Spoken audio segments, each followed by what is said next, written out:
970 килограммов батареек, более кубометра пластика и 2 куба макулатуры. Таков итог экологической акции «Зеленая суббота» в Ухте. Впрочем, пока в передовиках по раздельному сбору мусора все же Сыктывкар. Здесь установлены специальные контейнеры во дворах. Подключились к этому вопросу и местные активисты. Открывают небольшие экопункты. Кстати, сельские районы тоже подтягиваются к новому экологическому тренду. Что нужно республике, чтобы система раздельного сбора мусора заработала, расскажет Виктория Палкина. Вот такие контейнеры для бумаги и пластика сегодня можно найти в райцентре Сысльского района. Еще в 2019 году в муниципалитете организовали 10 площадок для раздельного сбора мусора. Вывозом вторсырья занимался местный предприниматель. Он же отвечал за вывоз всех отходов из района. В конце прошлого года эту часть работы взял на себя региональный оператор «Севера», а контейнеры для раздельного сбора остались без внимания.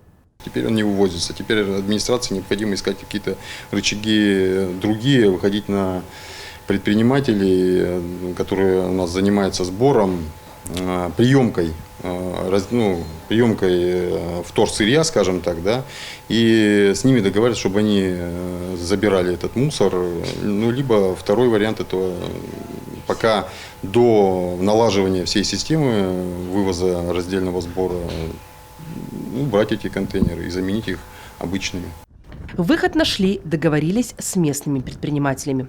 Малый бизнес пришел на помощь и властям Ижемского района. Здесь тоже организовали экопункты. Вторсырье везут на переработку в Сыктывкар. У нас есть индивидуальный предприниматель, их два, которые занимаются раздельным сбором мусора. Только за счет своей инициативы они занимаются этим раздельным сбором мусора. Остальное все без... Регоператор в этом пока не участвует. Своими силами переработкой вторсырья занимаются и в Аджироме, что в Краткеросском районе. Здесь открыли небольшой цех. Правда, контейнеры для раздельного сбора мусора в сельских поселениях пока не установлены. За год в муниципалитете образуется в среднем 11 тысяч тонн отходов. Экологично настроенный предприниматель решил немного сократить потоки мусора на полигон и извлекать полезные фракции. Сам организовал небольшие пункты приема вторсырья.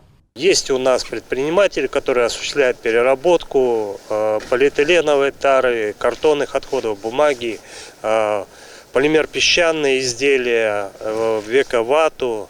То есть все условия для переработки и для доставки раздельных фракций мусора, то есть с целью переработки у нас есть.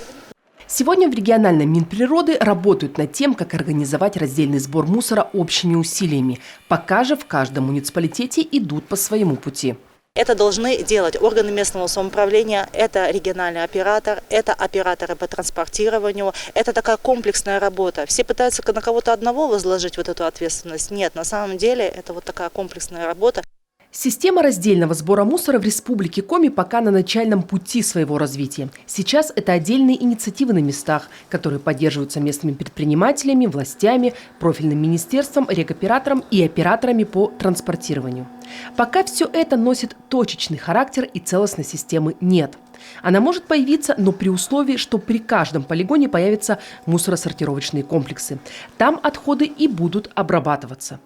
Республика уже начинает делать шаги в этом направлении. Первые мусоросортировочные комплексы должны появиться к 2025 году вблизи Сыктывкара и Ухты, а к 2030 при остальных действующих полигонах. Да и жители готовы это поддержать.